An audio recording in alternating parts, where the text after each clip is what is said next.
God has given us life to live, and that life is best lived by grace. Welcome po sa Life and Grace, and welcome po kayo sa concluding episode ng Effortless Change, ang atin pong mini-series na pinag-uusapan sa panahon pong ito. At tayo po excited din po tayo dahil mag-uumpisa po tayo ng susunod nating episode. So for today's episode, ito po yung episode number 8. We will be talking about choosing your mode, o pipiliin natin yung hulmahan or yung molde na ating pupuntahan. So, in the last episode, kung natatandaan nyo po, we have given emphasis doon po sa pangangailangan, the need to put down our roots. Kailangan po nating lumalim ang ating mga ugat and tap into a personal relationship with the Lord. Yung po bang maging consistent tayo sa pamumuhay ng ganito at hindi po pabago-bago o erratic ang ating kalagayan sa ating buhay, na minsan po ay mainit tayo sa Panginoon at minsan naman ay hindi ka na mahagulap sa church, yung hindi ka na nag-e-enjoy ng fellowship kay Lord. Ang atin pong relationship sa Panginoon ay kailangang lumampas sa pagiging casual na encounter lamang at makarating sa state na ito po yung pang-araw-araw ng bahagi ng ating buhay.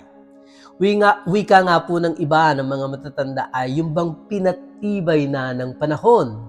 Ito po yung nararating dahil sa mahabang panahon ng consistency sa maayos na pamumuhay ng relationship sa Panginoon na patuloy na tumatatag at nakapagdadala ng bunga sa ating buhay Kristiyano. So, you have reached that place of stability in your Christian walk that because you have spent hours and hours of meditating on the Word of God and building your relationship with the Lord, this thing and this way of life become part of you. Na ito po yung rooted on the inside of you, and because of that, it is producing fruit in you and in others people life sa pamamagitan po ng inyong pagkilos sa ministeryo, kung anong pinapagawa sa inyo ng Panginoon, your own ministry.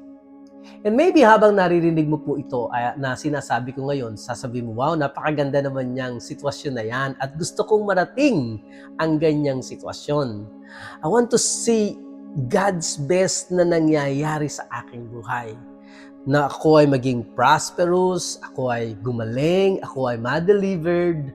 But you just have to get to where you know the Word of God better than casual encounter. Kailangan nating patuloy na lumalim sa Panginoon. Alam niyo po, natural lamang po sa buhay na may mararanasan tayong mga bagay na maaaring hindi kasama sa ating ninanais at maaaring hindi mo inaasahan. Pero nangyayari po ang mga ito. At kalimitan ng mga pangyayari pong ito ay nakahuhubog sa ating buhay. Ang ating pong buhay ay patuloy na namomolde o nahuhubog sa mga pangyayaring nagsisilbing apoy na nakakapagpalambot upang tayo po ay mabago at mahubog. You can choose to be like those people na nagiging negative, nagiging bitter, at nagiging unforgiving kapag may pangit na nangyayari sa kanilang buhay. Or you can choose whether you'll murmur or complain, or if you let these things drive you to the Lord and make you stronger and more stable in your commitment to Him. Mas maganda po sana kung ganon. In other words, it is your choice whether you become bitter or better. So how do you make that choice? Sabi po ng Romans chapter 12 verse 2 ay ganito, huwag kayong makiayon sa takbo ng kapanahunan ito. Sa halip, hayaan ninyong baguhin kayo sa pamamagitan ng pagbabago ng inyong pag-iisip. Sa gayon, mapapatunayan ninyo kung alin ang mabuti, kalugod-lugod at ganap na kalooban ng Diyos. Alam niyo po, yung salitang magbago o maging bago ay, ang English word po nito natin ay yung salitang transform, na ang word po na ito ay nanggaling po sa wikang Griego na metamorpho. And it is a word that describes a happening to a little caterpillar that spins to a cocoon and then after time turns into a beautiful butterfly. Kung nais mo na mula sa pagiging isang uod na gumagapang lamang sa lupa ay mapalitan patungo sa paglipad, ng magandang paglipad, kailangan mong mabago sa pamamagitan ng pagbabago ng kaisipan. You need to be transformed by the renewing of your mind. Pagbabago po ng isip ang kailangan. Kasi po tayo ay nabago na sa ating spirito nung tinanggap natin si Kristo. Ang dapat na lang nating baguhin ay ang ating isip and then susunod po ang ating pagkilos. Your life will change one way or the other. But you get to choose whether it's negative or positive, whether it's bitter or better. Depende po sa inyo. And we want to change to being weak, inferior, or bound by all kinds of problems into something and someone who releases and experiences an abundant life mula sa Panginoon, mula sa loob mo, mula sa born again spirit mo. Then you must renew your mind to the Word of God. Paulit-ulit po nating sinasabi ito. If we want to start seeing the power of God manifest in our lives, we will have to start paying attention to what we say. Ano ba ang mga sinasabi natin? Alam niyo po, mga salitang ating binibitawan ay may kapangyarihan ng higit pa sa ating iniisip. Pero lagi po tayong nakakapagsalita ng mga words na wala naman talagang kabuluhan. And because of that, most believers at one time or another have been hanged by their tongue. Dito po tayo nahuhuli sa atin pong nasisilo sa atin pong mga dila. Tingnan niyo po ito, magbabasa po ako from Matthew chapter 12 verse 36 to 37 at ito po ay may sinasabi sa ating mga pananalitang binibitawan. Sabi po dito sa verse 36, "Tinitiyak ko sa inyo na sa araw ng paghuhukom, mananagot ang bawat isa sa mga walang kwentang salitang binitiwan niya, sapagkat ibabatay sa mga salita mo kung paparusahan ka o hindi." Ito po yung Tagalog version.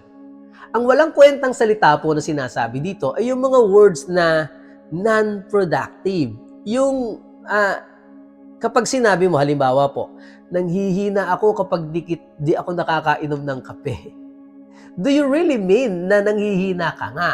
But what you are saying anyway ay nagbibigay ka ng emphasis sa kagustuhan mo na makainom ng kape. Pero hindi ka naman talaga siguro nanghihina. Pero sinasabi mo ito. And we will give account to these words. Sabi po ng Romans chapter 10 verse 10 ay, sapagkat sumasampalataya ang tao sa pamamagitan ng puso tungo sa pagiging matuwid at nagpapahayag sa pamamagitan ng bibig tungo sa kaligtasan. Sabi po sa English ay, for with the heart man believeth unto righteousness, and with the mouth confession is made unto salvation. Sa pamamagitan po ng ating bibig na nagsasalita na ginagawa natin, tayo po ay naliligtas. Every time you say things that you don't really mean, it begins to numb your heart to God's word. Each idle word is making it just a little bit harder to believe what you say. And what you say will actually come to pass when you mean it and it really counts. And at the same time po, sabi po ng Romans chapter 10 verse 17, faith cometh by hearing. So the words you speak are picked up by your own ears. So whatever you are saying is making faith come. So your faith is also affected by what someone else says, especially po kapag nakatataas sa inyo yung nagsalita. Napakahalaga po nito. Isa pa po nating dapat pag-isipan ay ito. Sabi po ng Psalms chapter 37 verse 4, delight thyself also in the Lord, and He shall give thee the desires of thine heart. Before you change, you've got to become dissatisfied with where you are. You need a holy dissatisfaction with your circumstances. It is one way that God reveals how He's leading you. ito po yung isang paraan ng Panginoon ay nangungusap sa inyo. Alam niyo po, I used to work in a good managing position in a Japanese company back then in the Philippines. And after 10 years of working with them, I noticed that I am falling deeper in love with the Lord and the ministry na ibinigay niya po sa akin. Pinapagawa niya po sa akin. And I'm doing, and I begin to realize that the holy dissatisfaction ay napapapunta po sa aking trabaho. So the Lord has changed my desire ng aking puso while I am getting more and more in love with Him. So sabi nga po nitong Psalms chapter 37 verse 4 sa Tagalog ay, magpakaligaya ka naman sa Panginoon at bibigyan ka niya ng nasa ng iyong puso. So this desire comes so intense that I have quitted working and decided to go on full-time ministry. Few years after that po, ang Panginoon ay nagbukas ng pinto ng opportunity to start a ministry here in Melbourne, Australia. That today, this ministry has been duly recognized denomination proclaimed ng Attorney General's Office dito po sa Australia. So, meron pong bunga ang desire, ang Panginoon nagbibigay ng desire at ililid kanya po sa tamang pangunahin. Subalit, kinakailangan nating maging consistent sa pagpakalalim sa relationship natin sa Panginoon. I'm bringing these things sa conclusion po. Many of you have dreams and visions from God, and you would love to do something different. Pero natatakot tayong lumabas at subukin ang pagbabago. You need to overcome this fear of change. There is a way of change na hindi po napaka-traumatic and painful and laborious. There is a right and a wrong way to change. God's way to change is from the inside to the outside by sowing the seed of Word of God sa inyo pong born-again spirit. Ang paglago po doesn't happen all at once. There is a blade first, and then an ear, and then the full corn in the ear. May progress po. May progression po. There's always steps and fulfillment into the vision or Word of God na tinatanggap mo sa Kanya. And remember this, those who haven't taken baby steps will never take great steps. Nag-uumpisa po ito sa maliliit na paghakbang.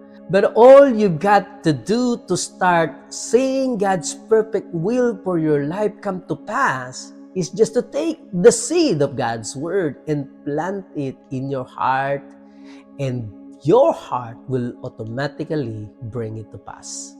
Naniniwala po tayo that if you meditate in the Word of God day and night, kagaya po na sinasabi ng Joshua chapter 1 verse 8, that if you don't let the devil steal from you by understanding the Word of God, sabi po ng Mark chapter 4 verse 13, and don't let the cares of this world choke out your growth, sabi po ng Mark chapter 4 verse 19, we believe that you will see God's best manifesting sa inyo pong mga buhay.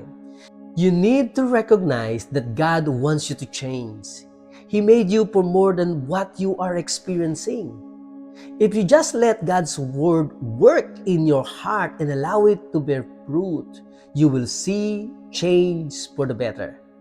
Alam niyo po, through God's principle of seed, time, and harvest, your life will have to change, and it will just happen effortlessly.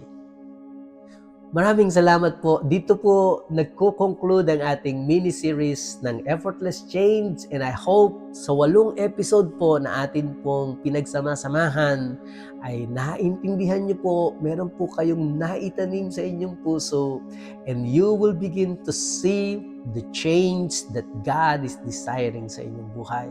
Ito po si Baljamin Tatlong Hari, ito po ang Life and Grace. Kami po ay nagpapaalam at nagsasabing sundan niyo po ang ating susunod na episode. Life is best lived by grace. Shalom!